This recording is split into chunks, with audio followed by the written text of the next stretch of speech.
在英国都铎王朝最血腥、最残酷的宫廷年代，亨瑞8世的6任王后，前任5位妻子2位斩首，1位婚内死亡，2位被废，只有第6位妻子4次婚嫁3度寡居，还保护了都铎王朝最后3代君主 Edward 6世、Mary 1世和 Elizabeth 1世，成为亨瑞8世唯一一位带着尊严和巨额财产离开王座的王后。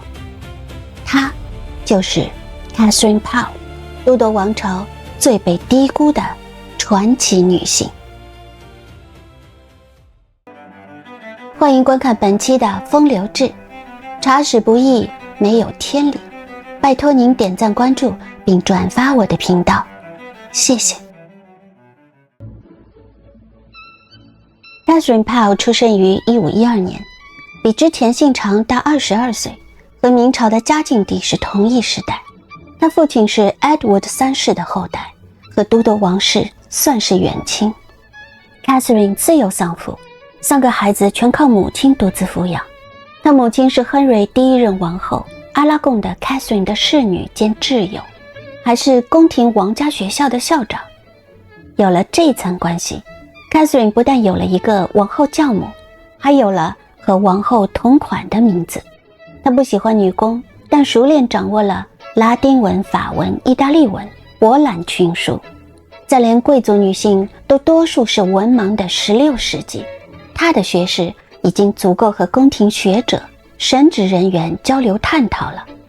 这使她成为了英国历史上第1位出版著作的王后，前后有3部都和祈祷灵修有关。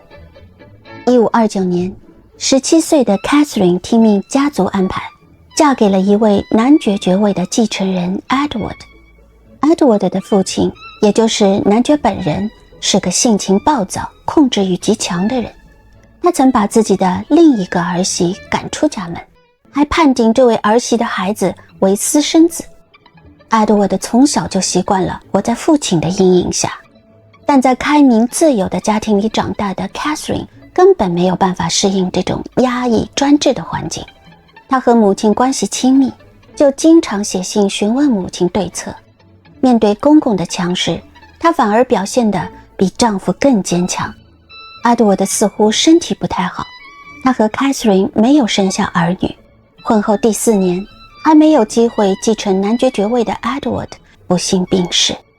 由于小夫妻俩没有继承人，公公也表现得并没有意愿让 Catherine 继续留在家族中，于是他从此便和男爵家断了联系。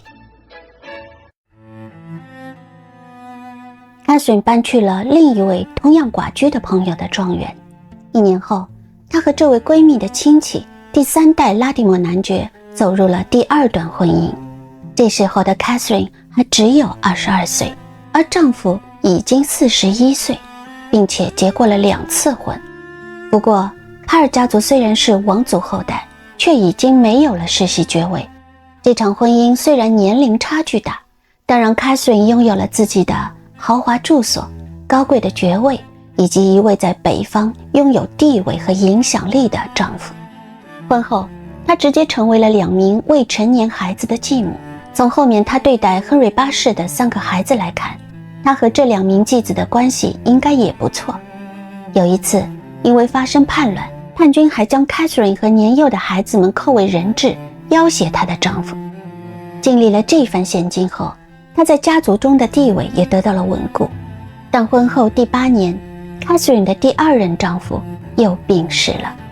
她被指定为妓女的监护人，并得到了斯托庄园等多处地产的终身使用权和为期5年的每年30英镑的津贴。在普通雇工年薪不足3英镑的年代，30英镑是非常丰厚的。她对丈夫应该也很有感情，终身珍藏着刻有她名字的圣经作为纪念。Catherine 第2次成为了寡妇，不同的是，这一次是一位富有的寡妇。她靠着母亲的关系，经常出入宫廷，并且和第3任王后的弟弟 Thomas Seymour 男爵成为了恋人。Thomas 性格强势而鲁莽，长相英俊，因此对女性很有杀伤力。据说很多女子对他都一见倾心。国王的好友是这样评价他的：Thomas 坚韧、睿智、慷慨、勇敢无畏，衣着考究，但同时又略显空洞。是不是感觉有点像理智与情感里的威勒比？我们看到后面就知道了。由于经常出入宫廷，Catherine 在那里遇见了国王。先说说亨利八世的前5任王后。第1任是最有王后风度的阿拉贡的 Catherine， 她是西班牙的公主，嫁妆有20万杜卡特，相当于英国王室1年的总收入。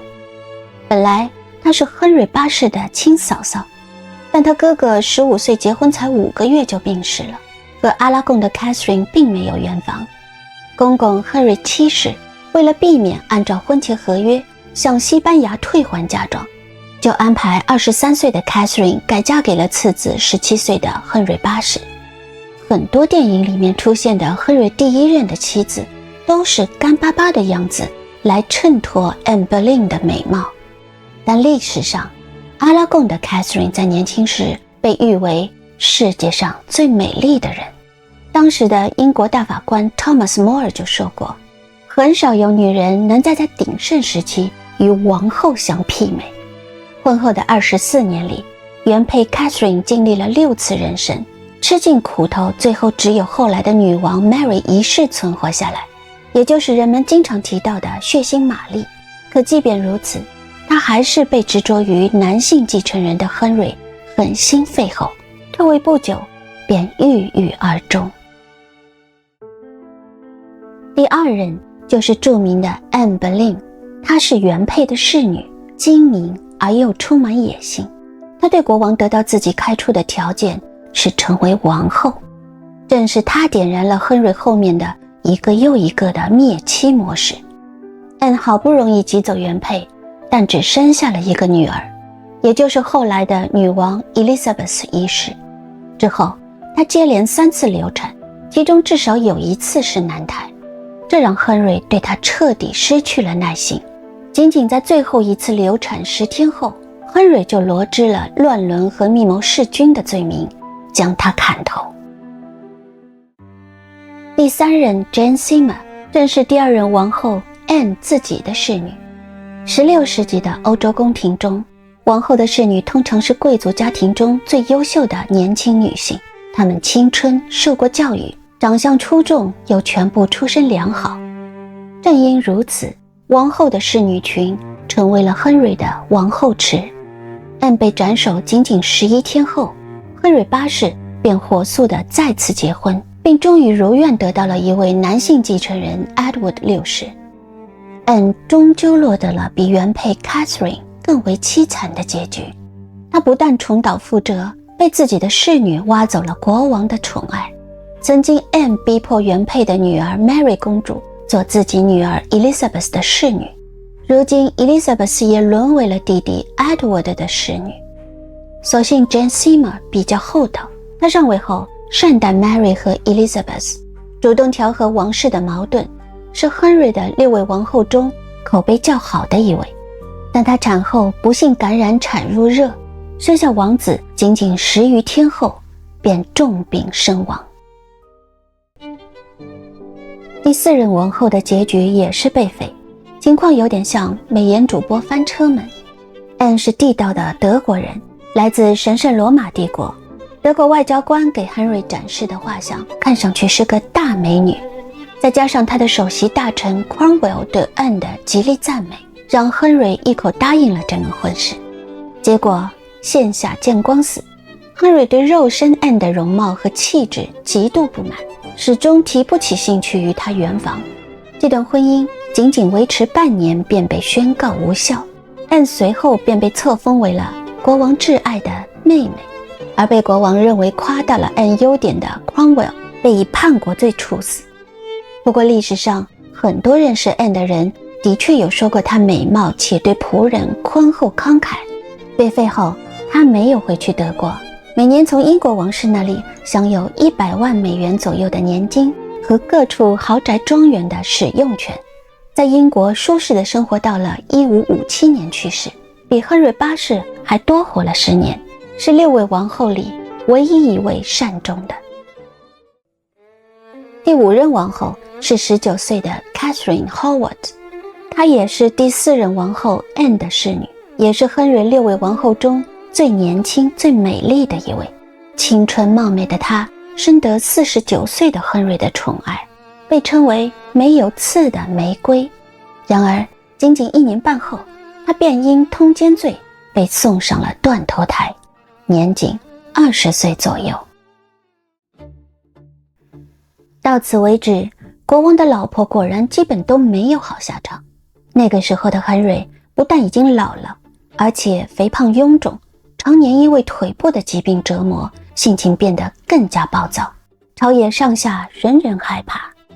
可偏偏他是个高度自恋型人格，永远在追求下一个能够满足自己期待的女人。一时间，宫廷里的女子都人心惶惶，极力避开国王的视线，生怕自己一不小心给国王看上了，就要领盒饭。但该来的躲不掉。Catherine 虽然并不是最美的，但早有了聪慧贤良的美名，更有国王最看重的学识修养。国王在杀了第5任妻子的1年半后，便向 Catherine 求婚。尽管他的恋人是 Thomas Seymour， 但对暴君说不，显然很不明智。Catherine 不得不接受国王的求婚， Thomas 也被调往了布鲁塞尔任职，从而被逐出了宫廷。1543年，31岁的 Catherine Parr 和52岁的国王在汉普顿宫举行了婚礼，成为他第6任王后。亨瑞的晚年心理扭曲，喜怒无常， Catherine 的性格优势就发挥了作用。他对国王顺从但不盲从，温柔却有底线，劝谏而绝不冒犯，获得了亨瑞的尊重。英国原本是天主教国家，没有正当理由不得废后。亨瑞为了摆脱原配，脱离罗马教廷，自创了新教并担任领袖。Catherine 从小到大一直信奉天主教，可成为王后后慢慢偏向了新教。她公开庇护被追杀的改革派，自己写有新教倾向的宗教书，主张被天主教视为极端的因信称义。但比较糟糕的是，她跟国王辩论神学，想把英国的新教推得更进一步。这就使得她在成为王后的第3年，迎来了继早年遭扣押做人质的风波之后，人生的第2场生死危机。天主教保守派说服亨瑞，王后在传播异端思想，并且怂恿国王签发了对王后的逮捕令，和武则天当年的废后风波何其相似。只不过则天能化险为夷，是因为宫里到处都有她的眼线，而 Catherine 纯粹是走运。大臣草拟的逮捕令副本不小心被弄丢了，被对 Catherine 效忠的人捡到，他这才提前知道国王已经对自己起了杀心。得知危机后， Catherine 立即赶到了国王跟前，很策略地主动低头示弱。她跟丈夫解释，自己平时和他争论神学，只是想分散国王的注意力，好减少他病痛的烦恼，从来没有半点干政或蛊惑君王的心思。总之，他谦卑的表态打消了亨瑞的猜忌。第2天，不知情的大法官带着卫兵前来抓人时，亨瑞不但阻止了逮捕行动，还解雇了大法官。凭借高情商的沟通和平日累积的人缘， Catherine 的成功脱险成为了都铎宫廷史上最经典的高位生存范本。除了自保， Catherine 还保护了都铎王朝的最后3朝王位继承人。亨瑞8世一生混乱的婚姻，使得他几个孩子的命运都十分坎坷。长女 Mary、次女 Elizabeth 都在父母的婚姻失败后被剥夺王位继承权，被赶出宫廷，受尽冷落，甚至是生命的威胁。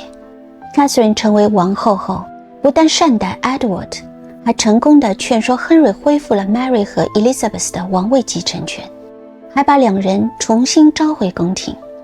而他所关照的这3位继子女，后来全都依次登上了英国王座。尤其是当时10岁的 Elizabeth，Catherine 亲自给她授课，一点点将她培养成具备顶级学识与格局的少女。可以说，没有 Catherine 的悉心教导，就不会有后来开创英格兰黄金时代的 Elizabeth 一世。1544年，53岁的亨利8世发起了人生最后一次法国远征，并委任 Catherine Parr 摄政。Henry 也曾委任过原配阿拉贡的 Catherine 摄政。那会儿的王后亲自统筹布防，在8世缺席的情况下，打赢了弗罗登大胜仗，深得英国百姓的拥戴。这也足以看出国王对 Catherine Parr 的处事能力的信任。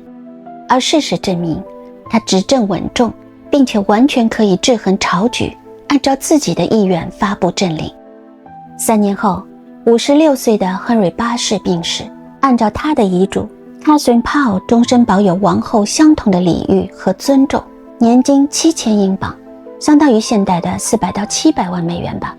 除此之外，他还能无偿地使用切尔西宫、修德利等多处王室城堡。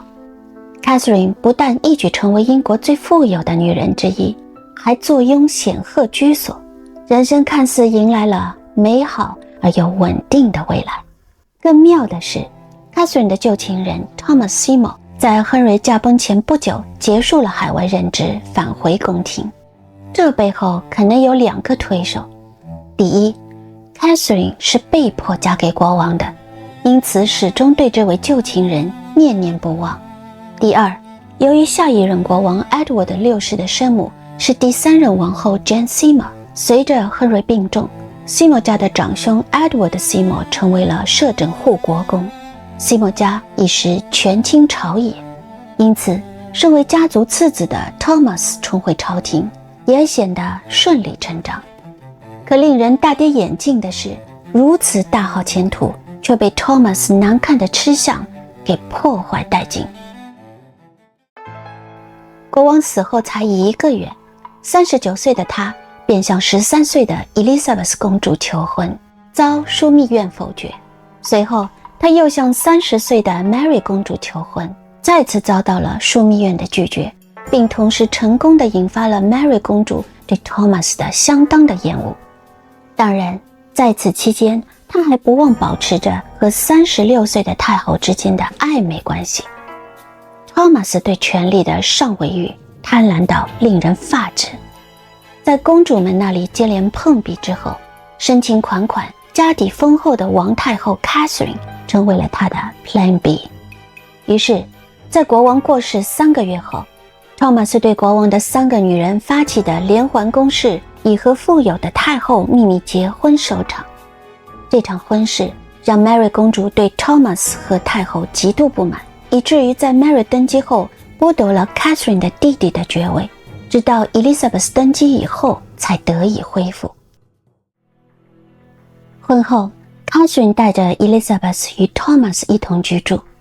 可野心勃勃的 Thomas 一边花着 Catherine 的钱培养势力，一边近水楼台的不断撩拨尚且年幼的妓女。他经常闯入 Elizabeth 的闺房和她打闹嬉戏，像搂搂抱抱呀、拍拍屁股呀，举止轻浮，成为了满城风雨的家丑。Catherine 有时甚至就在现场。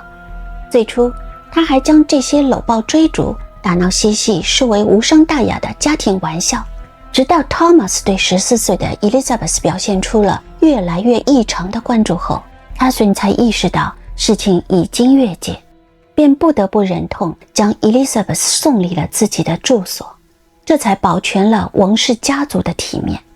母女2人从此再也没有见过面。而 Thomas 的盘算是一旦时机成熟，就会甩开 Catherine， 再娶身为王位第2顺位继承人的 Elizabeth。 面对英俊风趣、气场强势的成年男性，未成年的 Elizabeth 被动地陷入了爱蜜情愫，默许了继父的这些行为。而逐渐察觉到这一切的 Catherine 肯定是陷入了极度的挣扎与痛苦。怎么样， Thomas 像不像威勒比，替不替 Catherine 不知。而这段荒唐的暧昧后来也成为了 Elizabeth 一世少女时代最深的污点。风波平息后，辗转于不同夫家半生的 Catherine 意外怀上了身孕。36岁产子，不要说在当时非常危险，在现代也算是高龄产妇了。但这是她4段婚姻里第一次拥有丈夫的骨肉。为了冒险生出自己的女儿，她付出了生命的代价。不幸在生产10天后因感染去世，孩子也在2岁时夭折。Catherine 一死，Thomas 便开始肆无忌惮起来。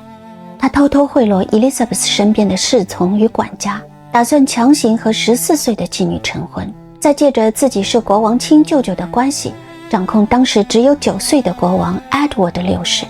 到时候再想办法让 Elizabeth 登基，好实现一直以来的梦想，就是取代哥哥摄政王的位置，掌控整个王朝大权。Thomas 企图绑架国王的阴谋很快就东窗事发，并且马上被处以叛国罪砍头。年幼的 Elizabeth 也陷入风波，遭到了审讯，以证实她是不是 Thomas 绑架国王的同谋。她凭着过人的心智沉着应对，自始至终没有留下任何破绽，才得以清白脱身。可这段经历如同烙印一般刻在她的心底，欲望的算计，两性之间的纠葛，都给她留下了终身阴影，让她终其一生对婚姻、对男性的权利欲充满戒备，成为她终身未嫁的原因之一。Catherine Parr 死后被隆重地安葬在了休德利城堡教堂。她的前3次婚姻虽然都不算圆满，但靠着自己的美德和智慧，总能化险为夷。晚年勇敢追爱，可偏偏遇人不淑。Thomas Seymour 野心滔天，是她4任丈夫里最烂的一个。这段飞蛾扑火般的爱恋，最终耗尽了她的余生。欢迎您观看本期的《风流志》，期待您的点赞、评论和订阅，您的支持对我非常重要，谢谢。让我们下一次在风流中再次相见。